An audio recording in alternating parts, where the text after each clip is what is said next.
अस्सलाम dear students. आज हम जो है वो आईटी के तीसरे लेक्चर के साथ जो है वो हाजिर हैं। लास्ट क्लास में हमने पढ़ा था कि सर एक कंपनी के लिए अच्छा डिसीजन लेने के लिए ज़रूरी है कि उसके पास जो इन्फॉर्मेशन हो वो जो है वो बहुत बेहतरीन तरीके से जो है वो यूटिलाइज की जा सके। उस इन्फॉर्मेशन को सिक्योर करना भी हमारे लिए एक बहुत बड़ा मसला है कि उस इन्फॉर्मेशन को हम सिक्योर करें और वो हमारे बेनिफिट में इस्तेमाल हो, रादन के हमारे अगेंस्ट इस्तेमाल हो। और दूसरा ये भी है कि सर उस इन्फॉर्मेशन का बेनिफिट हम ले सकें, इसलिए हमें उसको प्रोटेक्ट करके रखना पड़ेगा। ठीक है जी। तो सर हमने लास्ट क्लास में पढ़ा था कि सर क्या क्या जो है वो मसले मसाइल आ सकते हैं। तो हमने उसमें देखा था कि सर हमारे पास ह्यूमन एरर भी हो सकता है, कोई टेक्निकल एरर भी हो सकता है, कोई नेचुरल डिजास्टर भी हो सकता है। ठीक है जी, इस तरह की चीज़ हमने लास्ट क्लास में देखी थी। आज हम इन डिजास्टर्स के अगेंस्ट प्रोटेक्शन, यानी इन डिजास्टर्स के अगेंस्ट अपनी स्ट्रेटजी रखेंगे कि इनको हमने कंट्रोल कैसे करना है। यानी आज हम बात करेंगे सिक्योरिटी थ्रेट्स को कंट्रोल करने के लिए जो हम कंट्रोल्स लगा सकते हैं, एलिमिनेट करने के लिए जो हम कंट्रोल्स लगा सकते हैं, हम इस पर बात करेंगे। देखिए, हम सबसे पहले बात करेंगे जनरल कंट्रोल्स पे, फिर हम बात करेंगे सर स्पेसिफिक या एप्लीकेशन कंट्रोल्स के ऊपर। हम जनरल कंट्रोल पे बात करें। जनरल कंट्रोल का मतलब है कि एक इदारे में, मतलब आईटी के तमाम पूरे के पूरे फंक्शन के ऊपर कंट्रोल्स की बात हो रही है। ठीक है जी, किसी एक डिपार्टमेंट, किसी एक एप्लीकेशन पे बात नहीं हो रही है। जनरल कंट्रोल्स का मतलब है पूरे इंफ्रास्ट्रक्चर पे बात हो रही है कि उस पर किस तरह कंट्रोल्स लगाए जाए। ठीक है जी। तो सबसे पहले हम बात करेंगे जनाब, हमें आईटी के अगर इंटायर सिस्टम पे कंट्रोल लगाना है, ठीक है जी, तो हम उसको जनरल कंट्रोल्स कहेंगे। और इन जनरल कंट्रोल्स में तीन इंपॉर्टेंट एरियाज हैं जिस पे आप ये कंट्रोल्स प्लेस करते हो। डेवलपमेंट, यानी सर जब आपका सिस्टम डेवलप होता है तो उस वक्त जो है वो आप ये कंट्रोल्स इंश्योर करें कि यार उस वक्त कोई कोडिंग में मसला ना हो, कोई जो है वो कोई गलत कोड ना इसके अंदर इनकॉर्पोरेट हो जाए, कोई सर हमारे पास इंफॉर्मेशन लीकेज का कोई रास्ता ना रह जाए। तो एक तो डेवलपमेंटल स्टेज के ऊपर जो है वो आपने कंट्रोल स्ट्रॉन्ग रखने। फिर सर सिक्योरिटी, सिक्योरिटी का मतलब है सर जब इन्फॉर्मेशन फ्लो कर रही हो एक डिपार्टमेंट से दूसरे डिपार्टमेंट, एक जगह से दूसरी जगह, और उस इन्फॉर्मेशन को प्रिपेयर किया जा रहा हो, तो उस स्टेज के ऊपर भी हमने ये इंश्योर करना है कि मतलब हमें कोई मसला मसाइल ना हो, कोई रिस्क क्रिएट ना हो, तो हमने कंट्रोल्स वहाँ लगाने। तीसरा sir use of computer programs, यानी सर अब आपने बात करनी है बिल्कुल नीचे लेवल के ऊपर जहाँ डाटा एंट्री हो रही है। ठीक है जी, जहाँ पर डाटा एंटर हो रहा है सिस्टम के अंदर, ठीक है ना, जो यूज़र इंटरफेस है सर वहाँ पर भी कोई गलती नहीं होनी चाहिए। ठीक है जी, तो हमने क्या करना है, कंट्रोल्स वहाँ भी लगाने। सर हम सबसे पहले स्टार्ट कर रहे हैं जनाब जनरल कंट्रोल्स को। अगेन जनरल कंट्रोल्स आपके पूरे आईटी सिस्टम पे कंट्रोल्स लगाने की बात हो रही है। इनिशियल स्टेजेस यानी डेवलपमेंटल स्टेज के ऊपर, ट्रांसफॉर्मेशन ऑफ इंफॉर्मेशन यानी सिक्योरिटी लेवल के ऊपर, और तीसरा आपने जो वो लगाना है सर कंट्रोल्स लगाने, वो आपने लगाने डाटा एंट्री लेवल के ऊपर, यानी यूज़ ऑफ कंप्यूटर प्रोग्राम्स के लेवल के ऊपर। ठीक है, सबसे पहले अच्छा ये दो एक ही हेडिंग है, एक ही हेडिंग है। ठीक है जी, सबसे पहले हमने बात करनी है मेरे बच्चों फिज़िकल कंट्रोल्स के बारे में। यानी सर अपने आईटी सिस्टम को फिज़िकल डिज़ास्टर से बचाने के लिए हमें क्या क्या कंट्रोल्स प्लेस करने चाहिए। सबसे पहले तो सर आपको जैसे यहाँ लिखा हुआ है मैंने जाना, ये सब दोनों एक ही हेडिंग्स हैं सर। डोर्स पे लॉक लगाना कंप्यूटर सिस्टम पे, ताकि कंप्यूटर रूम के ऊपर, यानी जो हमारा आईटी रूम है, ताकि अनऑथराइज स्टाफ की एक्सेस ना हो सके उसके अंदर। ठीक है जी। अब देखिए जनरल कंट्रोल्स में बिल्कुल कि आप जो है वो खिड़कियों में बार्स लगाएं कि कोई अंदर ना घुस सके, शटर प्रूफ ग्लास लगाएं कंप्यूटर रूम के अंदर कि अगर कोई ग्लास ग्लास टूटे भी तो बबल्स में फैल जाए रात दिन के वो किसी सिस्टम को जाके डैमेज करे। ठीक है जी। और सर आप जो है वो शटर प्रूफ ग्लास का मतलब ये भी है कि आप ऐसा ग्लास लगाएंगे उसको तोड़ा ना जा सके। ठीक है, ताकि कोई बंदा इंट्रूड करके अंदर ना घुस सके। जनरल बात है ये। दरवाजे लगा दो, लॉक्स लगा दो, खिड़कियों में जो है वो बार्स लगा दो। ठीक है जी। अगेन लोकेशन अपने हार्डवेयर की ऐसी जगह पे रखें, ठीक है जी, जहाँ पर आपको पता है कि पानी नहीं आता, पानी आ नहीं सकता। अगर फ्लडिंग हो भी गई तो उस लेवल पे पानी नहीं आएगा। ये जनरली जो है ना वो कोई ना टॉप रूफ पे होता है, जैसे हमारी कोई बिल्डिंग है ना टॉप रूफ पे आईटी का सेटअप होना चाहिए, ना बिल्कुल बेसमेंट में होना चाहिए, इनके दरमियान में होना चाहिए। ऊपर होगा बारिश से अफेक्ट होगा नीचे होगा तो सर जो ज़मीन पे पानी है, फ्लडिंग वगैरह होगी तो उससे अफेक्ट होगा। फिर लो लेइंग नहीं होना चाहिए, यानी सर ऐसी जगह पे नहीं पड़ा होना चाहिए जहाँ जो है वो पानी का या लोगों का एक्सरसाइज नीचे नहीं होना चाहिए, दरमियान में एक जगह पे रखें उसको।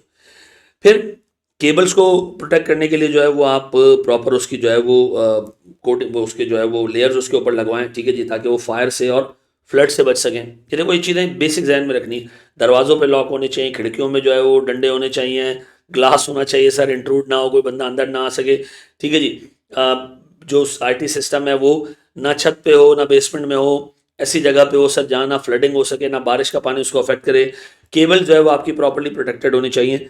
बैकअप जनरेटर्स, सर अगर कहीं पावर सप्लाई का मसला आ जाए तो आपके पास बैकअप जनरेटर होना चाहिए। उस बैकअप जनरेटर से ये होगा कि कंटिन्यूटी रहेगी आपकी जो है वो इन्फॉर्मेशन फ्लो के अंदर। बंद हो गया सिस्टम में भी बहुत बड़ा नुकसान हो जाए। ठीक है जी। सर आपने शटर प्रूफ ग्लास लगाना है विंडोज़ के ऊपर जहाँ कंप्यूटर लोकेटेड है सर, ताकि कोई अंदर ना घुस सके। ठीक है जी। फिर आपने स्मोक डिटेक्टर्स लगाने, फायर अलार्म्स लगाने और फायर डोर्स लगाने। क्या मतलब स्मोक डिटेक्टर्स का मतलब है सर जब आग लगे तो स्मोक ऊपर पहुंचे तो फौरन से वो डिटेक्ट करके जो है वो जो बारिश का पानी हो तो पानी सा बरसा देता है, आग बुझ जाती है उससे। ठीक है। फायर अलार्म्स सर एक सर्टन लेवल तक अगर टेम्परेचर कमरे में उठ गए तो फायर अलार्म बजने लग जाते हैं। सर लोगों को पता होता है कि यार अपनी क्या मिनिमम एसेसरीज हैं जिनको हमने बचाना है। फायर डोर्स का मतलब है सर एग्जिट डोर्स होने चाहिए हमारे पास। रेगुलर फायर ड्रिल्स होनी चाहिए। आप अपने स्टाफ को ट्रेन करो कि अगर आग लगे तो क्या चीज़ लेके हमने भागना है यहाँ से, मिनिमम क्या चीज़ है जो आपको सिक्योर करनी है, मिनिमम इन्फॉर्मेशन क्या है जो आपको लेके जानी है। ठीक है जी। फिर सर बाकी सारी चीज़ें आपने कर ली, फिर इसके बाद आप जो है ना इंश्योरेंस कवर ले लें, क्योंकि हर रिस्क को आप प्रोटेक्ट नहीं कर सकोगे, कवर नहीं कर सकोगे। इंश्योरेंस ये इंश्योर करेगा कि जो नुकसान हो गया आपको इन डिज़ास्टर्स की वजह से तो उसकी किसी हद तक भरपाई हो सके। तो सर मोटे मोटे कंट्रोल्स याद रखने हैं, दरवाज़ों पे लॉक लगाने हैं, दरवाजे लगाने हैं, शटर प्रूफ ग्लास लगाना है हमने, खिड़कियों में बार्स लगाने हैं। सर हमने आईटी जो सेटअप है उसको बिल्कुल बेसमेंट में नहीं रखना, बिल्कुल छत पे नहीं रखना। सर फिजिकल प्रोटेक्शन हमने केबल्स को देनी है, हमने बैकअप पावर जनरेटर्स रखने। सर फिर हमने जो है वो स्मोक डिटेक्टर्स लगाने, फायर अलार्म्स लगाने, हमने जो है वो एग्जिट डोर्स ऐसे बनाने कि अगर आग लग गई तो लोगों को एवैक्यूएट कैसे करवाना है, सिस्टम्स कैसे निकलेंगे। सर फिर ड्रिल करवानी लोगों को, क्या बेसिक मिनिमम इन्फॉर्मेशन है या मिनिमम चीज़ें जो आपने कंपनी से लेके आग वाली सूरत में निकलना है, अपनी जान बचानी है, और कुछ बेसिक चीज़ें जो आपको लेके निकलनी है ताकि हम जो है वो अपनी कंटिन्यूटी कर सकें सेटअप की। फिर उसके बाद सर इंश्योरेंस कवर लेना है इन केस अगर कोई रेजिडुअल रिस्क अभी भी बच रहा है। सर इसमें हमारे पास जो दूसरा पॉइंट है वो है कंट्रोल्स अगेंस्ट टेररिस्ट अटैक्स। देखिए मुझे एक ज़माने में याद है कि जब पाकिस्तान के हालात बहुत सिवियरली ख़राब थे, इनको मैं बात कर रहा हूँ 2007-8 की, तो उस वक्त मैं अक्सर जिन कंपनीज़ के ऑडिट पे जाता था मुझे एक चीज़ नज़र आती थी कि भी बहुत सारी कंपनीज़ ने जो इवन कंपीटिंग कंपनीज़ हैं, जो एक दूसरे के कंपेटर्स हैं, उन्होंने आपस में मुआहदे किए होते थे। किस चीज़ के कि भाई अगर अल्लाह ना करे मेरी कंपनी को कोई टेररिस्ट अटैक का सामना करना पड़ता है, वेदर फिजिकल और साइबर, तो मैं काम ये करूँगा, मैं अपने मिनिमम एसेट्स उठाऊँगा और मैं लाके आपके मेन फ्रेम कंप्यूटर के साथ कनेक्ट हो जाऊँगा, मैं वहाँ से काम शुरू कर लूँगा। और इनकेस आपके साथ खुदा ना ख्वास्ता ऐसा मसला हो तो आप अपने मेन सर्वर, मतलब आप वो छोड़ के आप अपने जो मिनिमम लैपटॉप्स वगैरह जो कंप्यूटर्स वो लाके मेरे सर्वर के साथ कनेक्ट हो जाएं ताकि आपका काम चलना शुरू हो जाए, रुके ना। ये कंपीटिंग कंपनीज के बीच में ये हाल था। ठीक है जी। तो ये याद रखिएगा कि सर अगर दो कंपनीज ऐसी हैं जो आपस में कंपीट भी कर रही हैं, कोई फर्क नहीं पड़ता। अगर सर ऐसे मामला है कि टेररिस्ट अटैक का डर है तो सर वो ये कर सकती हैं, the companies might agree to allow each other to use their main frame computers या systems to operate their computer की computer systems, अपने की computer systems वहां से ले आए, हमारे मेन फ्रेम के साथ कनेक्ट कर दें। ठीक है जी। In the event that one of them suffers a destruction of its system in a terrorist attack. ठीक है जी। तीसरी और बहुत इंपॉर्टेंट चीज है पासवर्ड। इस पर हम थोड़ा सा टाइम लगाएंगे सर। देखिए पासवर्ड का मतलब क्या है, आपको एक्सेस के लिए एक सीक्वेंस ऑफ कैरेक्टरिस्टिक्स चाहिए, कैरेक्टर्स चाहिए, ताकि आप किसी सिस्टम में, किसी एप्लीकेशन में, किसी कंप्यूटर में आप इंट्रूड हो सको, घुस सको। ठीक है जी। आपको एक्सेस अलाउ ही जब होगा जब आपके पास आप प्रेजेंट करोगे एक सीक्वेंस ऑफ कैरेक्टर्स। ठीक है जी। अगेन पासवर्ड के लिए एक आपके पास जो है वो प्रॉम्प्ट जो है वो सामने विंडो आएगी जिसमें आपने पासवर्ड डालना है। पासवर्ड या तो पूरे सिस्टम पे लग सकता है, या किसी प्रोग्राम पे लग सकता है, या मल्टीपल प्रोग्राम्स पे लग सकता है, या इंडिविजुअल फाइल्स पे भी लग सकता है। ठीक है जी। और बाज़ औक़ात सर पासवर्ड के अलावा ना यूज़र नेम के साथ भी यानी दो लेयर्स कंट्रोल होते हैं, यूज़र नेम भी डालो और पासवर्ड भी डालो, ये दोनों मैच होंगे तो आपको एक्सेस मिलेगा। ठीक है जी। अब देखिए सेंसिटिव इन्फॉर्मेशन के लिए आप पासवर्ड तो प्लेस करवा सकते हो सिस्टम्स में, फाइल्स में, प्रोग्राम्स में, लेकिन ये पासवर्ड भी कोई ऐसी चीज़ नहीं है कि जिसके लगने के बाद मामला बिल्कुल सही हो जाएंगे। ठीक है जी। तो हम देखते हैं जनाब पासवर्ड्स में क्या मसला है सर। देखिए बाज़ औक़ात लोग अपने पासवर्ड अनऑथराइज्ड लोगों के साथ भी शेयर कर रहे होते हैं, ठीक है जी, कि यार मेरे सिस्टम से ईमेल चला देना, यार मेरे कंप्यूटर से ये काम कर दो, या मेरी जगह जाके ये एंट्री डाल दो, या मेरी जगह जाके वो एंट्री अप्रूव कर दो। तो सर जब आप पासवर्ड शेयर करते हैं इसका मतलब है वो बंदा आपके टर्मिनल पे आके वो सारी इंफॉर्मेशन देख सकता है, वो सारी चीजें यूज कर सकता है, और वो भी आपके नाम के साथ जो आप यूज करते हो, ठीक है जी। तो सीधी सी बात है सर, पासवर्ड में सबसे बड़ा रिस्क ये कि ये दूसरे को दिया जा सकता है, ठीक है जी। एक एम्प्लॉय डिसग्रंटल हो, अपना पासवर्ड किसी और को दे दे, आपके कंप्यूटर्स को जाके दे दे, बहुत सारी चीजें ऐसी भी हो सकती हैं। तो याद रखिएगा कि सर पासवर्ड अनऑथराइज लोगों तक जाएगा तो अनऑथराइज बंदा आगे एक्सेस कर सकता है सिस्टम पे, ठीक है जी। सर फिर बाज़ औक़ात जब आप पासवर्ड की चॉइस देते हैं बंदे को, यूजर को लगाने के लिए, तो फिर उसके पास पासवर्ड लगाने के लिए ना बड़े प्रिडिक्टेबल वर्ड्स भी होते हैं बाज़ औक़ात। जैसे मैं पासवर्ड लगाता हूँ या पासवर्ड लगाऊं तो मैं रखूंगा जनाब अहमद रजा XYZ, ठीक है जी। बहुत सारे लोगों के पासवर्ड तो आपको पता है सर, हाँ, किसी का X होता है, किसी का Y होता है, समझ रहे हो आप लोग, ठीक है जी। तो सर ये पासवर्ड गैस किए जा सकते हैं, ठीक है जी। जैसे भाई मैं एक दोस्त का, मुझे पता है कि यार उसका पासवर्ड कुछ ना हो, उसका पासवर्ड रुखसाना होगा, मुझे पता है, ठीक है जी। तो सर बाज़ औक़ात होता ही है कि लोग ट्रायल एंड एरर बेसिस पे हैक कर सकते हैं आपके आपके सिस्टम को, आपका पासवर्ड गैस करके, क्योंकि जनरली लोग कॉमन पासवर्ड्स रखते हैं, ठीक है जी। फिर बाज़ औक़ात सर लोगों को ये डर होता है कि पासवर्ड भूल ना जाऊं, इतने सारे पासवर्ड्स हैं, तो पासवर्ड कहीं लिख लेते हैं, टिश्यू के डब्बे के नीचे, सिस्टम के ऊपर, ठीक है जी, लैपटॉप के ऊपर, या किसी ऐसी जगह पे लिख देते हैं। सर उसका नुकसान क्या है सर? उसका नुकसान ये है कि सर वो जगह या वो डॉक्यूमेंट या वो चीज़ जिसमें आपने पासवर्ड मेंशन किया हुआ है वो भी किसी अनऑथराइज बंदे के पास जा सकती है और वो भी सिस्टम में घुस सकता है, ठीक है जी। रिटर्न डाउन, और सर वो क्या, ताकि हम भूलें ना, फिर वो लिख रहा है जनाब copied password might be seen और used by an unauthorised person, ठीक है जी। फिर sir poor password control management system means password unchanged रहे for a long period of time, ठीक है जी। जैसे देखो मैं यूबीएल में काम करता था, बहुत क्लास का उनका सिस्टम था, हर 15 दिन में यूजर को अपना पासवर्ड चेंज करना, हर 15 डेज में, हर 15 डेज में, ठीक है जी। उससे होता क्या था कि अगर मेरा किसी को पासवर्ड पता भी है तो वो अगले 15 दिन तक मुझे नुकसान दे सकता है मैक्सिमम, इससे ज्यादा नहीं, क्योंकि उसके फौरन बाद में क्या करूंगा, अपना पासवर्ड तब्दील कर लूंगा। मेरे मेल पे पासवर्ड लगा होता रहा, सिस्टम पे लगा होता रहा, वो बार बार हमें तब्दील करना पड़ता रहा। तो देखिए 4 बड़े रिस्क है पासवर्ड के साथ। अनऑथराइज बंदे को जा सकता है, ठीक है जी। Number 2, trial and error basis के ऊपर प्रिडिक्टेबल चीज़ें जो है वो असेस की जा सकती हैं, गैस की जा सकती हैं और सिस्टम में घुसा जा सकता है। तीसरी चीज़ सर, पासवर्ड लोग किसी ऐसी जगह पे मेंशन कर देते हैं, लिख देते हैं ताकि उनसे भूले ना, इसका एक्सेस लोगों तक जा सकता है, अनऑथराइज बंदे तक जा सकता है और वो एज अ रिजल्ट सिस्टम में घुस सकता है। फिर सर हमारे पास पासवर्ड को चेंज ना करना, ठीक है जी। यानी सर अगर हमारा पासवर्ड कंट्रोल मैनेजमेंट सिस्टम इतना वीक है कि वो पुश ही नहीं करता लोगों को कि यार आप अपने पासवर्ड तब्दील करें, तो कभी इम्कान है कि सर एक बंदा अगर लंबे टाइम तक एक पासवर्ड रखेगा तो किसी ना किसी पॉइंट पे जो है ना वो पासवर्ड हैक हो सकता है। अगर कंटिन्यूसली चेंज होता है पासवर्ड 15 दिनों में, 20 दिनों में, महीने में, 6 महीने में, तो उससे सबसे बड़ा फायदा ये है कि जो परपेट्रेटर है, जिसके पास आपका पासवर्ड है, जो बार बार आपके सिस्टम में घुसता है, वो एक लिमिटेड टाइम के बाद ऑटोमेटिकली बंद हो जाएगा, ठीक है जी।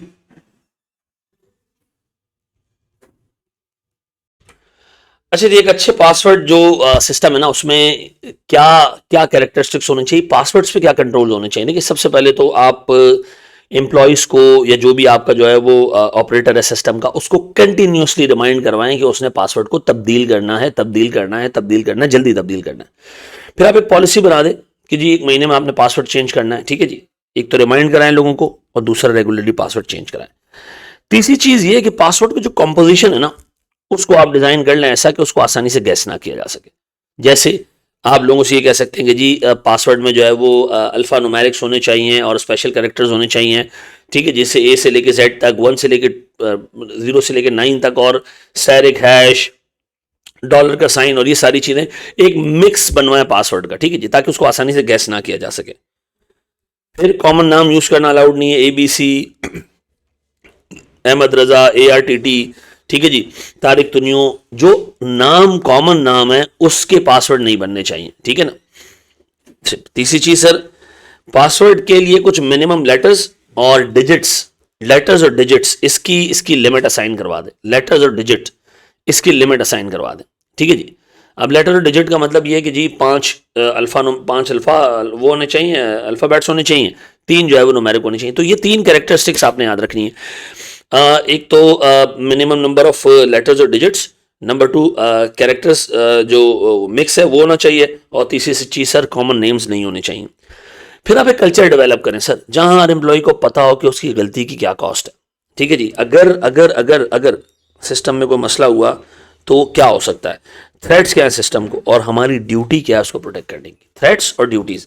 तो सर एक अच्छे पासवर्ड मैनेजमेंट सिस्टम में ये 3-4 चीज़ें कंटिन्यूसली रिमाइंड करवाना एम्प्लॉयज़ को कि आपने पासवर्ड चेंज करना है, नंबर 2 पासवर्ड कंटिन्यूसली चेंज करवाना, और नंबर 3 सर पासवर्ड में मिक्स कैरेक्टर्स हों।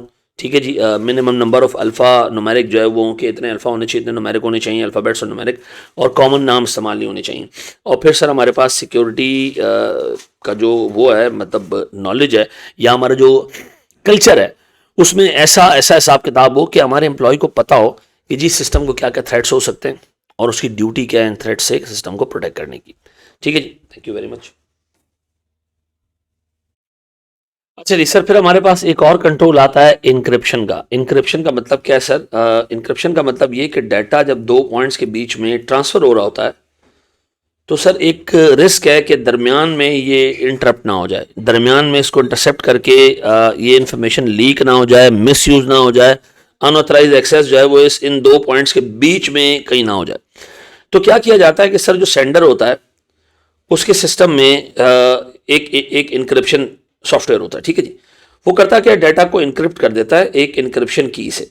ठीक है जी, और सर जब ये डाटा रास्ते में होता है तो ये एक रीडेबल फॉर्मेट में नहीं होता, उसको कोई भी निकाल भी तो किसी काम नहीं आएगा उसके। सर जब डाटा डेस्टिनेशन पे पहुंचता है और स्टेशन पे पहुंचता है जहां उसको पहुंचना है, तो यहां पर जो स्टेशन लगा होता है उसमें सॉफ्टवेयर में एक डिक्रिप्शन की होती है जो उसको डिक्रिप्ट कर देती है। ठीक है जी, और फिर वो रीडेबल और यूजेबल फॉर्मेट पे आ जाता है। ठीक है जी। अच्छा, व्हाट इफ के सर मल्टीपल इनपुट जो है ना वो मल्टीपल जगहों से इनपुट आ रहा हो और इवेंचुअली डेस्टिनेशन सबका एक हो, तो हम कहते हैं जनाब यहाँ जो सिस्टम्स में इंक्रिप्शन कीज हैं वो पब्लिक कीज हैं। ठीक है जी, पब्लिक कीज हैं, और सर जो यहाँ के डिक्रिप्ट होगा वो प्राइवेट की से होगा। प्राइवेट का मतलब सारा डाटा एक जगह आके गिरेगा। अब ये मिसाल के तौर पर आपके सर डिफरेंट टर्मिनल्स हैं जो सेल्स वगैरह कर रहे हैं, ठीक है जी, परचेजेस वगैरह का काम कर रहे हैं, कैश का काम कर रहे हैं, बहुत सारे टर्मिनल्स पे आपका डाटा स्टोर हो रहा है, लेकिन सर वो अल्टीमेटली जिस सिस्टम में आके गिर रहा है तो डिक्रिप्शन की सिर्फ इसी एक सिस्टम में, तो प्राइवेटाइज जो प्राइवेट जो जो वो सिस्टम जिसमें डिक्रिप्शन हो रही है उसकी की को हम कहेंगे प्राइवेट की, और सर चूंकि बहुत सारे लोग उसमें इनपुट कर रहे हैं तो हम यहाँ पर जो इंक्रिप्शन की जा रही है इसको हम कहेंगे पब्लिक इंक्रिप्शन की। ठीक है जी, तो अगेन सर इसमें कोडिंग होती है डाटा की इंक्रिप्शन के अंदर, ताकि वो अंडरस्टैंडेबल फॉर्मेट में ना हो कैजुअल रीडर के लिए। फिर सर एक डाटा इनक्रिप्ट होता है एक इंक्रिप्शन की से, ठीक है जी, सॉफ्टवेयर के थ्रू जो लगाई जाती है, और फिर डिक्रिप्ट होता है एक की से। ठीक है जी, हैकर जो है ना वो इस डाटा को रीड नहीं कर सकता। ठीक है जी, क्योंकि डिक्रिप्शन हो ही नहीं सकती है एक विदाउट एनी की। Encryption is used to protect the data that has been communicated across the network when the risk of interception is there. ठीक है, तो ये मोटी मोटी बातें नहीं सर। एग्जांपल्स क्या हैं सर? बैंक आपको जो है वो अकाउंट्स की डिटेल भेजता है, वो इनक्रिप्टेड होती है। ठीक है, आप उसको खोल नहीं सकते। आप उसको खोलते हो तो आपको एक डिक्रिप्शन की होती है, वो आपको डालनी पड़ती है तो जाके वो खुलता है। ठीक है जी, आप डेबिट और क्रेडिट कार्ड की डिटेल जब वेबसाइट पर डालते हैं, ठीक है जी, कुछ गुड्स खरीदने के लिए, तो बहुत सारे लोग खरीद रहे होते हैं, तो पब्लिक की के थ्रू हम इन होते हैं, और सर वो अल्टीमेटली जो वेंडर होता है जिससे हम गुड्स खरीद रहे होते हैं उसके पास जो सॉफ्टवेयर लगा होता है उससे जाके वो डिक्रिप्ट होता है। ठीक है जी, इसी तरह ऑनलाइन शॉपिंग सिस्टम है, आप ऑर्डर देते जाएं, दरमियान में इंटरसेप्ट नहीं हो सकता, अल्टीमेटली ये अनलॉक होगा कहाँ जाके सर? प्राइवेट की सूरत में, कहाँ पर? सेलर के पास जाके। ठीक है जी, तो इंक्रिप्शन से डाटा ट्रांसमिशन का में जो इंफॉर्मेशन लीक होने का रिस्क है वो टू सम एक्सटेंट मिटिगेट तो हो सकता है, लेकिन सबसे बड़ा जो मिटिगेशन है वो ये कि जब इंक्रिप्शन और डिक्रिप्शन का चक्कर होगा तो दरमियान में अगर डाटा चोरी भी हो गया तो सर वो किसी इस्तेमाल में नहीं आएगा। ठीक है जी। अच्छा जी सर, फिर हमारे पास हैकिंग एक बहुत बड़ा रिस्क है। ठीक है जी, उससे हमने अपने आप को प्रोटेक्ट भी करना है, और अगर हैकिंग अटैक ऑलरेडी हो चुका है तो हमने अपने आप को ये मतलब ये बावर भी कराना है कि डिटेक्ट भी करना है उसको कि कितना डैमेज दे के गया वो हैकर। ठीक है जी, तो मेजर्स हमने लेने, प्रिवेंट करना है हैकर्स को पहले तो घुसने में, और फिर अगर वो घुस जाए तो फिर हमने उसको डिटेक्ट करना है कि वाकई वो बंदा घुसा था और उसने क्या एक्टिविटीज़ की हैं। ये दोनों चीज़ें हमने देखनी है। ठीक है जी, तो देखिए सबसे पहले तो हम प्रिवेंटिव मेजर्स देख लेते हैं। पहले तो सर सबसे पहले तो उसको टर्मिनल का एक्सेस ही ना मिले, तो फिजिकल सिक्योरिटी मेजर्स ले लें, यानी लॉक लगाएं, सर दरवाजे लगाएं, शटर प्रूफ ग्लासेस लगाएं, ठीक है, इस तरह की चीजें लगाएं ताकि वो घुस ही ना सके सेटअप में। फिर अगर वो सर इंट्रूड कर गया है, टर्मिनल तक पहुंच गया, तो फिर पासवर्ड्स और इंक्रिप्शन ऑफ डाटा, ये आपके पास दो बड़े सोर्सेज हैं जिससे आप प्रिवेंट करें उस बंदे के घुसने को सिस्टम के अंदर। सर अब अज्यूम करें कि वो सिस्टम में घुस चुका है, ठीक है जी, तो फिर आप उसकी डिटेक्शन और उसके किए गए काम को मॉनिटर करने चाह रहे हैं कि उसने क्या किया, वो घुसा कितनी देर, कितने लोग घुसे। तो आप के पास दो चीजें, एक तो ऑडिट ट्रेल है और एक नेटवर्क लॉग्स। नेटवर्क लॉग आपको यह बताएगा कि कितने लोगों ने एक्सेस किया सिस्टम को, और ऑडिट ट्रेल आपको यह बताएगा कि उन्होंने सिस्टम में क्या किया किया, ठीक है जी। ट्रांजैक्शंस को ट्रेस कर सकते हो आप सिस्टम में जब हैकिंग सस्पेक्टेड हो। अब मिसाल के तौर पर इसको मैं इस तरह देखता हूं, पहले तो अंदर ना घुसने दो कमरे के, ठीक है जी, जहां टर्मिनल पड़ा हुआ आपका, इन केस वो आ गया तो फिर कोशिश करोगे पासवर्ड से उसको प्रोटेक्ट किया जाए। पासवर्ड भी वो ब्रेक कर गया तो फिर जो डाटा है उसको इस तरह इनक्रिप्ट किया हो कि वो किसी के इस्तेमाल में ना आ सके। अज्यूम करें वो भी वो कर गया, तो फिर आपके पास दो ही मेजर्स हैं सर, आप ये चेक कर सकें कि वो कितना डैमेज देके गया और कितने लोगों ने सिस्टम को मतलब ट्रेसपास किया। तो सर नेटवर्क लॉग हमें ये बताएंगे कितने लोग सिस्टम में इन हुए, कितने लोगों को एक्सेस मिला, कितने ऑथराइज थे, कितने अनऑथराइज थे, और ऑडिट ट्रेल आपको ये बताएगा कि एग्जैक्टली उस बंदे ने क्या किया, ठीक है जी। सर इसके बाद हमारे पास एक और कंट्रोल आता है, ये है फायरवॉल, ठीक है जी। फायरवॉल होता क्या है सर, देखें, फायरवॉल है सर, ये एक्सटर्नल वर्ल्ड है हमारे लिए, ठीक है, ये पूरी दुनिया है। पूरी दुनिया हमसे, ये हमारा सिस्टम है सर जिसमें सारा डाटा पड़ा हुआ है, ये हमसे कनेक्ट होती है एक मोडेम के थ्रू, ठीक है जी। ये लोग मोडेम के थ्रू जो है ना हमारे पास एक्सेस करते हैं, यानी सर अगर हमने कोई चीज़ इंटरनेट से उठानी है तो मोडेम से हम इंटरनेट को कनेक्ट करेंगे। इसका मतलब है सर अगर एक परपेट्रेटर, एक अनऑथराइज बंदा जो सिस्टम में घुसना चाहता है तो वो मोडेम के थ्रू मेरे सिस्टम में घुसेगा। तो सर हम एक फायरवॉल लगा सकते हैं। फायरवॉल का मतलब ये कि सर आप अपने सिस्टम में और मोडेम के बीच में एक फायरवॉल लगाते हैं। इस फायरवॉल का काम क्या होता है, अगर कोई बंदा घुसना चाहता है हमें मैसेज दे देता है जी कि एक मलेशियस एक्टिविटी जो है ना वो चल पड़ी है आपके पास, ठीक है जी, आप इसको देख लें, प्रिवेंट करें, रोकें इसको, ठीक है जी। या तो वो खुद भी रोक लेता है और अगर नहीं रोकता तो एटलीस्ट रिपोर्ट दे देता है। तो फायरवॉल है क्या सर, ये कोई हार्डवेयर भी हो सकता है, कोई सॉफ्टवेयर भी हो सकता है, और ये between user computer and modem लगता है, ठीक है जी।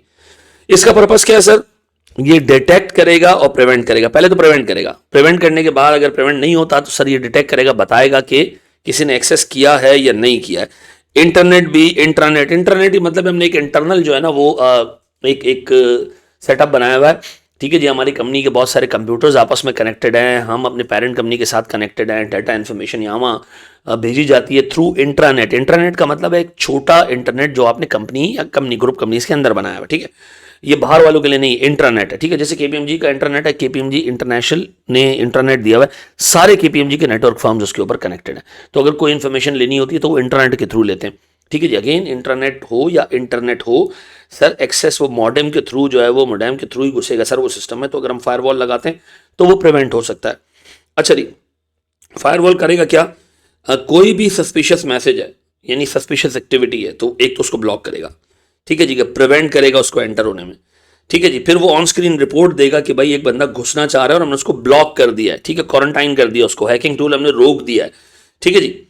अगेन सर फायरवॉल कोई 100% परफेक्ट चीज़ नहीं है, उसको रोका नहीं जा सकता। परपेट्रेटर जो है वो आजकल जिस तरीके से चीज़ें लेकर आ रहे हैं, जिस तरीके से जो है वो जितनी सॉफ्टवेयर डेवलपमेंट जितनी हो चुकी है, हैकिंग टूल अब इतने स्ट्रांग हैं कि वो फायरवॉल किससे रुकते भी नहीं है। तो 100% प्रिवेंशन पॉसिबल नहीं है। तो कंपनी को क्या करना चाहिए सर, अक्सर और बेशतर जो है वो टेस्ट करने चाहिए, अपने सिस्टम्स को टेस्ट करना चाहिए कि वो हैकिंग अटेम्प्ट्स को रोक सकते हैं। फायरवॉल हमारे इतने स्ट्रांग हैं कि वो रोक सकें, इसके लिए हमें टेस्टिंग करना चाहिए, ठीक है जी। फायरवॉल कहाँ से मिलेगा, फायरवॉल परचेज भी होते हैं सर, ठीक है जी। कुछ सॉफ्टवेयर ऐसे हैं, ऑपरेटिंग सिस्टम ऐसे हैं जिनमें बिल्ट इन जो है वो फायरवॉल होता है, जैसे विंडोज़ का अपना फायरवॉल है डिफेंडर के नाम से, ठीक है जी। और बाज़ औक़ात सर ये फ्री टू डाउनलोड भी होते हैं, ठीक है, अवास्ट वगैरह का है कि वो आपको एक फायरवॉल देता है, घुसने नहीं देता वो लोगों को, ठीक है जी। ज़रूरी क्यों है, हम सबको पता है कि सर सस्पिशियस मैसेजेस या सस्पिशियस एक्टिविटीज़ इंटरनेट पे इतनी हैं और इतने इतने एंगल से आ रही हैं और इस तरीके से आ रही हैं कि उनको रोकना बाज़ औक़ात बहुत मुश्किल हो जाता है, ठीक है जी। और सीधी सी बात है सर, कंप्यूटर एक्सपोज्ड है अनऑथराइज एक्सेस से, तो हमें फायरवॉल चाहिए, ठीक है। फायरवॉल हार्डवेयर भी हो सकता है, सॉफ्टवेयर भी हो सकता है, मॉडेम और यूज़र कंप्यूटर के बीच में ये लगेगा, ठीक है जी। ये ब्लॉक करेगा सस्पिशियस एक्टिविटीज़ को, मैसेजेस को, प्रिवेंट करेगा अनऑथराइज एक्सेस को, और एक ऑन स्क्रीन रिपोर्ट देगा कि जी ये लोग जो है वो सिस्टम में घुसना चाह रहे हैं और ये एक्टिविटी होने वाली थी, हैकिंग टूल था, हमने उसको रोक दिया है। 100% प्रिवेंशन ऐसे इसलिए पॉसिबल नहीं है कि सर आजकल जितने तेज़ी से एंटीवायरस डेवलप हो रहे हैं उससे डबल तेज़ी से जो है वो मतलब हैकिंग टूल्स भी डेवलप हो रहे हैं। ठीक है जी, तो कंपनीज को प्रॉपर्ली टेस्ट करना चाहिए, सर्च करना चाहिए अनऑथराइज एलिमेंट्स को कि भाई सिस्टम में कौन कौन घुसा, क्या क्या हिसाब किताब, वही चीज़ उनको देखनी चाहिए। ठीक है जी, फायरवॉल परचेज भी हो सकता है, कुछ इनबिल्ट सॉफ्टवेयर के अंदर भी है, ऑपरेटिंग सिस्टम्स के अंदर भी, और कुछ फ्री डाउनलोड भी हो सकता है। ठीक है जी सर, फिर हमारे पास वायरस आते हैं जनाब। वायरस क्या है? मलेशियसली रिटन फाइल्स हैं, ठीक है, जो एग्जी फाइल्स होती हैं एग्जीक्यूट हो जाती हैं सिस्टम में जाके, और वो बाज़ औक़ात डाटा को करप्ट कर देती हैं, बाज़ औक़ात डाटा को डिस्ट्रॉय कर देती हैं, डिलीट कर देती हैं, बाज़ औक़ात डाटा को हाइड कर देती हैं, बाज़ औक़ात डाटा की मल्टीपल कॉपीज़ बना देती हैं, इतनी कि हार्ड ड्राइव भर जाए, क्रैश हो जाए। ठीक है जी, तो वायरसेस के कई सारे जो है वो तरीका वारदात होते हैं, अटैक करने के कई सारे तरीके हैं। ठीक है जी, अगेन सर इसकी डेफिनेशन सिंपल ये होगी कि software design to deliberately corrupt the system. ठीक है जी, और सर ये एक फ़ाइल के थ्रू जो है वो सिस्टम में इन होती है, एक नॉर्मल एक्सी फाइल के थ्रू, मे बी यूएसबी से इन हो या डीवीडी से इन हो या इंटरनेट से आ जाए। ठीक है जी, अच्छा ये जो वायरसेस के टाइप्स हैं, ठीक है जी, ये वायरस है, ये कितने कितने टाइप के हैं सर? एक होता है ट्रोजान। ट्रोजान क्या है सर? ट्रोजान एक नॉर्मल सी फाइल होती है, वो सिस्टम में जाके छुप जाती है, हाइड हो जाती है, हिडन फाइल होती है, सिस्टम में जाके छुप जाती है। ठीक है जी, अब आप करते क्या हो जनाब, काम किए जा रहे हो आप सर, चीज़ें एग्जीक्यूट किए जा रहे हो, फाइल में छुपी हुई हो। अब आपने जैसे मिसाल के तौर पर कोई मीडिया प्लेयर खोला, तो उस मीडिया प्लेयर के अंदर वो चीज़ छुपी हुई, जैसे आप उस प्रोग्राम को एग्जीक्यूट करोगे ट्रोजान एग्जीक्यूट हो जाएगा। ठीक है जी, यानी सर ये इटसेल्फ एक प्रोग्राम का पार्ट बन जाता है जाके, और जब आप उस प्रोग्राम को एग्जीक्यूट करते हो तो सर फिर ये साथ एग्जीक्यूट होता है। ठीक है जी, बाज़ों का सर ये डाटा को डिलीट कर देता है, बाज़ों का डाटा को अनयूजेबल बना देता है, इनक्रिप्ट कर देता है, और फिर आप उसको डिक्रिप्ट नहीं कर सकते। ठीक है जी, तो याद रखना ट्रोजान जो है वो सॉफ्टवेयर फाइल्स में हिडन होता है। ठीक है जी, और user things that system is carried out carrying on certain programs where the Trojan executing another. ठीक है जी, यूज़र को ये लग रहा होता है कि मैं फलां प्रोग्राम देख रहा हूँ, फलां प्रोग्राम मैंने ऑन कर दिया, लेकिन असल में वो ट्रोजान एग्जीक्यूट हो रहा होता है उस वक्त। वर्म्स, अब देखिए ये बड़ा ज़बरदस्त चीज़ है सर। वर्म्स करते क्या है सर? ये रेप्लिकेट करते हैं अपने आप को, रेप्लिकेट करते हैं, यानी program to program, file to file. आपने अक्सर एक एरर देखा होगा, आपके पास आता है न्यू फोल्डर, आप उसको खोलें तो एक अलग न्यू फोल्डर आ रहा था, उसको खोलें तो एक अलग न्यू फोल्डर आ रहा था, यानी सर रेप्लिकेट करते हैं। ठीक है जी, आप देखें एक ही नाम की 6 फाइलें आ रही होती हैं। ठीक है जी, और 6 फाइलों में से मिसाल के तौर पर मैं अपनी फाइल सर्च कर रहा हूँ, MFA मेरी एक फोल्डर है, अब मैंने देखा 6 MFA आ गए, और 6 MFA, 6 के 6 MFA, एक खोला खाली, खोला खाली, खोला खाली, 5 फाइल्स ऐसी होंगी जो वायरस होंगी, और अगर आप उसको क्लिक करेंगे और रेप्लिकेट करते रहेंगे, यानी आपके हार्ड ड्राइव को भर देंगी वो। ठीक है जी, और आपको अपनी ओरिजिनल फाइल नहीं मिलेगी फिर उसके अंदर। तो वर्म्स क्या होते हैं? अपने आप को रेप्लिकेट करते हैं। ठीक है जी, और क्या करते हैं? डाटा भर देते हैं आपके सिस्टम में। ट्रैप डोर्स, अक्सर व बेशतर पुराने ज़माने में एक मैसेज आता था, do you want to continue this chat. Yahoo पे मैं चैटिंग कर रहा होता था, तब मैं उसको क्लिक किया, अब मुझे नहीं था पता कि मैं टेक्निकली एक अथॉरिटी दे रहा हूँ सामने वाली पार्टी को। ठीक है जी, ये कि ट्रैप डोर होते देखिए जी, वो मेरे कभी भी याहू के अकाउंट में घुस सकता है। ठीक है जी, ट्रैप डोर्स बनाए जाते हैं एक्सेस लेने के लिए। जब आप उस पर क्लिक करते हो तो सॉफ्टवेयर से जाके ये लाइसेंस ले लेता है कि जी मैं इसका प्रॉक्सी हूं, और जब भी मैं सिस्टम में घुसना चाहूं मैं घुस सकता हूं। ठीक है जी, तो ट्रैप डोर्स क्या करते हैं? एंट्री लेना चाहते हैं सिस्टम में। ये ऐसे प्रोग्राम्स होते हैं, आपके सामने एक मैसेज आएगा, do you want to continue this, do you want to end this. आप जैसे ही ओके करोगे, इफेक्टिवली आप अपनी अथॉरिटी सामने वाले को दे दोगे कि वो जिस जगह से टर्मिनल से चाहे वो सिस्टम में घुस सकता है। तो सर हमारे पास ये ट्रैप डोर्स होते हैं। ठीक है जी, जो सिस्टम में एंट्री पॉइंट्स ढूंढते हैं। लॉजिक बॉम्ब्स, सर ये मिसाल के तौर पे एक वायरस है जो मेरे सिस्टम में आ गया, अब मैं जैसे ही सिस्टम को स्लीप मोड पे डालूंगा एग्जीक्यूट हो जाएगा, यानी किसी न किसी इवेंट से खुद को लिंक कर देता है। या जैसे मिसाल के तौर पर मैंने अपने टर्मिनल को खुला छोड़ दिया, बगैर काम के 2 घंटे ये एग्जीक्यूट हो जाएगा, यानी सर ये किसी इवेंट से अपने आप को कनेक्ट कर देता है। अब वो इवेंट कोई कुछ भी हो सकता है, किसी सॉफ्टवेयर का खोलना हो, स्लीप मोड पे जाना हो, शट डाउन करना हो, सर जैसे ही आप उसको रीओपन करेंगे दोबारा कंप्यूटर को, ये वायरस एग्जीक्यूट हो जाएगा। ठीक है जी, तो लॉजिक बॉम्ब्स क्या होते हैं? अपने आप को सर्टेन इवेंट्स के साथ कनेक्ट कर देते हैं, जैसे ही वो इवेंट होता है ये वायरस एग्जीक्यूट हो जाता है। टाइम बॉम्ब, सर एक सर्टेन डेट के ऊपर सिस्टम में डल गया, अब इसने 31 दिसंबर 2020 को एग्जीक्यूट होना है, तो सर जब 31 दिसंबर 2020 की डेट आएगी ये ऑटोमेटिकली खुद एग्जीक्यूट हो जाएगा और सिस्टम का बेड़ा गर्क कर देगा। फिर denial of service, sir system में इतनी ज़्यादा क्वेरीज भर देना, मिसाल के तौर पर मुझे एक चीज़ याद आती थी कि एक सॉफ्टवेयर मैंने डाउनलोड किया और उसने कहा जी या मैंने डिलीट किया तो उसने कहा जी आप वाकई डिलीट करना चाह रहे हैं, मैंने ओके कर दिया। तो मेरे सिस्टम के सामने 15,000 जो है वो मैसेज बॉक्सेस खुल गए। अब मैं उनको डिलीट कर करके थक गया, मेरा सिस्टम बंद हो गया।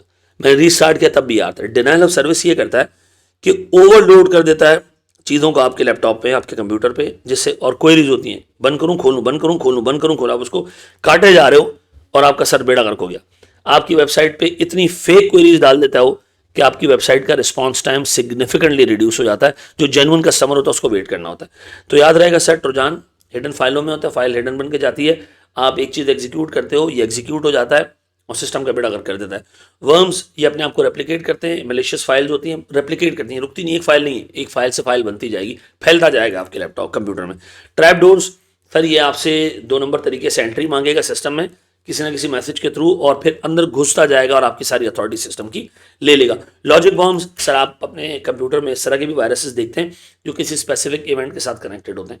मे बी कि मैं कोई म्यूजिक चलाऊंगा तो ये काम हो जाएगा, मे बी मैं स्पीकर यूज़ करूंगा तो वायरस एग्जीक्यूट हो जाएगा, मे बी मैं कोई फाइल खोलूंगा तो वायरस एग्जीक्यूट हो जाएगा, मे बी शट डाउन करूंगा तो वायरस जो है वो जैसे अगली दफा रिस्टार्ट होगा तो एग्जीक्यूट हो जाएगा वायरस। ये लॉजिक बॉम्ब है। टाइम बॉम्ब किसी स्पेसिफिक डेट के ऊपर एग्जीक्यूट होता है, जैसी क्लॉक उस डेट को हिट करती है सर ये फौरन से एग्जीक्यूट हो जाता है। और सर डिनाइल ऑफ सर्विस भर देना आपके कंप्यूटर सिस्टम को फेक क्वेरीज से, जिससे आपका जेन्युइन कस्टमर जो जो जेन्युइन जवाब चाह रहा है, जो जेन्युइनली जवाब चाह रहा है उसको जवाब देने में ठीक ठाक ताखीर होगी, क्योंकि आपको लगेगा कि जो जो क्वेरीज आ रही है मैंने इनको रिस्पॉन्ड करना है, वो ब्लैंक क्वेरीज होंगी। ठीक है जी। देखिए वायरस के साथ बहुत सिग्निफिकेंट इश्यूज हैं। ठीक है जी। जिस बड़े पैमाने पर एंटीवायरस डेवलप हो रहे हैं, इट मीन्स के वायरस ने दुनिया को और इन्फॉर्मेशन के फ्लो को मतलब सिग्निफिकेंटली हिट किया है। सीधी सी बात है सर, वायरस बड़े डैमेजिंग होते हैं, खासतौर पे वो वायरस जो ऑपरेटिंग सिस्टम्स को हिट करते हैं, वो तो बहुत डैमेजिंग है, क्योंकि ऑपरेटिंग सिस्टम बंद तो आपके कंप्यूटर का दिल बंद, काम ही नहीं करेगा वो। ठीक है जी। फिर सर मलेशियस इंटेंट से लिखे जाते हैं और बड़े तरीके से और बड़े ढके छुपे तरीके से जो है वो ये सिस्टम में जो है वो ट्रांसमिट होते हैं। ठीक है जी। और अगेन बहुत सारे वायरस ऐसे होते हैं जो सिस्टम में डलने के बाद ना इमीडिएटली एग्जीक्यूट नहीं होते, हिडन फाइलों में छुप जाते हैं, जैसे ट्रोजान है। ठीक है। लॉजिक बॉम्ब्स हैं, जैसे वो सर छुप जाते हैं और किसी इवेंट का इंतजार करते हैं, या सर मेरे पास टाइम बॉम्ब्स है, किसी डेट का इंतजार करते हैं। ठीक है जी। या मेरे पास सर वर्म्स हैं जो आहिस्ता आहिस्ता रेप्लिकेट हो रहे हैं, मुझे पता भी नहीं होता, और मैं कंप्यूटर से कंप्यूटर, फाइल से फाइल जो है वो ट्रांसफर कर रहा होता हूँ और हर सेट सिस्टम पर ये चीज वायरस से फैला रहा होता हूँ, क्योंकि मुझे नहीं आइडिया होता कि यार ये वायरस है। ठीक है जी। वायरस कंटिन्यूस बेसिस के ऊपर डेवलप होने तो एंटीवायरस को भी अपडेट होना चाहिए। देखिए एंटीवायरस सिर्फ उसी वायरस को रोकेगा जिस वायरस को वो जानता है, जिसको नहीं जानता उसको नहीं रोकेगा वो। ठीक है जी। तो एंटीवायरस डिटेक्ट सिर्फ नोन वायरसेस को करता है। ठीक है जी। रिपोर्ट करेगा कि जी मैंने वायरस डिटेक्ट कर लिया और मैंने उसको रोक दिया, ब्लॉक कर दिया, आप चाहते हैं तो मैं उसको डिलीट कर दूं, आप चाहते हैं तो मैं उसको क्वारंटाइन कर दूं, और अगर आप इतने बेवकूफ़ हो तो मैं आपके लिए एग्जीक्यूट भी कर देता हूं उसको। तो फिर आपकी मर्जी, आप उसको जिस तरह लेके चलना चाहें। आइसोलेट करता है वायरस को, ठीक है जी, ताकि वो सिस्टम को करप्ट ना करें, लेकिन फिर वो आपसे पूछता है कि क्या करूं बबुआ, इसका रहने दूं, छुपा के रख दूं, चला दूं या उड़ा दूं। ठीक है जी। अगेन सर जो मुझे मेजर्स लेने वायरस से प्रोटेक्शन के, मुझे एंटीवायरस इंस्टॉल करना है हर लेवल पे, ऑपरेटिंग सिस्टम के लेवल पर, फाइल के लेवल पर मुझे एंटीवायरसेस अपने पास इंस्टॉल करके रखने पड़ेंगे, क्योंकि इतने सारे वायरस हैं। ठीक है जी। और जिससे बना है उसका इंटेंशन शायद आपके कंप्यूटर को हिट करना भी ना हो, वो आपके कंप्यूटर तक आ गया हो। ठीक है जी। तो याद रखिएगा एंटीवायरस लाजमी है। ठीक है जी। फिर बहुत सारे वायरसेस सर डेली बुनियादों पर लिखे जा रहे हैं, तो एंटीवायरस को भी उसी हिसाब से अपग्रेड होना चाहिए। 2 एंटीवायरस बहुत सारे टाइम पे फ्रीली अवेलेबल होते हैं, कुछ परचेज करने पड़ते हैं, लेकिन याद रखिएगा कि एंटीवायरस बहुत ज़रूरी है, अशद ज़रूरी है, चाहे वो फ्री मिले चाहे वो परचेज करना पड़े, you have to protect your system. ठीक है जी। अच्छा, ये पुराने ज़माने की फ्लॉपी डिस्क और रीराइटेबल सीडीज़ होती हैं, तो हमारी किताब में ये लिखा है कि इसका यूज़ बंद होना चाहिए, जबकि इसका यूज़ आजकल जो है वो मतलब सोमालिया में भी नहीं होता होगा। ठीक है जी। कंप्यूटर टर्मिनल्स को ऐसे इंस्टॉल करें कि उसमें डीवीडी सीडी ड्राइव ही ना हो, जो आजकल हो रहा है सर, सिर्फ यूएसबी के थ्रू आप जो है वो इंक्लूड कर सकते हो सिस्टम में। ठीक है जी। अच्छा जी। वायरस के अगेंस्ट फायरवॉल भी बड़ा ज़बरदस्त काम करती है। ठीक है जी। फायरवॉल सॉफ्टवेयर या हार्डवेयर जो है वो प्रिवेंट करते हैं अनऑथराइज एक्सेस को इंटरनेट के थ्रू, चाहे वो एक फाइल के सूरत में हो या किसी अनऑथराइज एक्सेस की सूरत में हो, फायरवॉल्स प्रिवेंट करते हैं, चाहे वो हार्डवेयर की फॉर्म में फायरवॉल है या सॉफ्टवेयर की फाइल फॉर्म में जो है वो फायरवॉल है। अनऑथराइज एक्सेस मना होगा, सर बिला वजह के मैसेज आपके, बिला वजह के फाइल्स आपके सिस्टम पे स्टोर नहीं होंगी। फिर ईमेल्स के थ्रू आने, फाइल अटैचमेंट के थ्रू आने वाले वायरसेस से रुक जाएंगे। फिर आप सर जो स्टाफ है should be encourage to delete suspicious emails without opening them.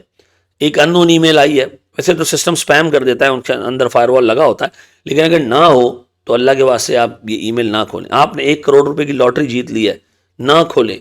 आपका जो है वो फलां जगह से इनाम निकला है, ना खोलें। मैं अली रजा बात कर रहा हूँ और आपका जो है वो 5 लाख का जैकपॉट निकला है, इनाम निकला है, नहीं खोलनी है आपने वो ईमेल, ठीक है जी। फिर there should be procedures communicated to all the staff for reporting suspicious virus as soon as they appear। जैसे आपको नज़र आता है सर इस तरह की कोई एक्टिविटी, फ़ौरन आप जो है वो अपनी आईटी अथॉरिटीज़ को रिपोर्ट करें ताकि उसको रोका जा सके। तो सर याद रखिएगा वायरसेस के टाइप क्या क्या हैं, की इशूज़ क्या है वायरसेस के साथ, एंटीवायरस कहाँ से मिलेगा, कैसे एग्जीक्यूट होगा, कैसे काम करेगा, और हमें क्या मेजर्स लेने चाहिए including firewalls. Thank you very much.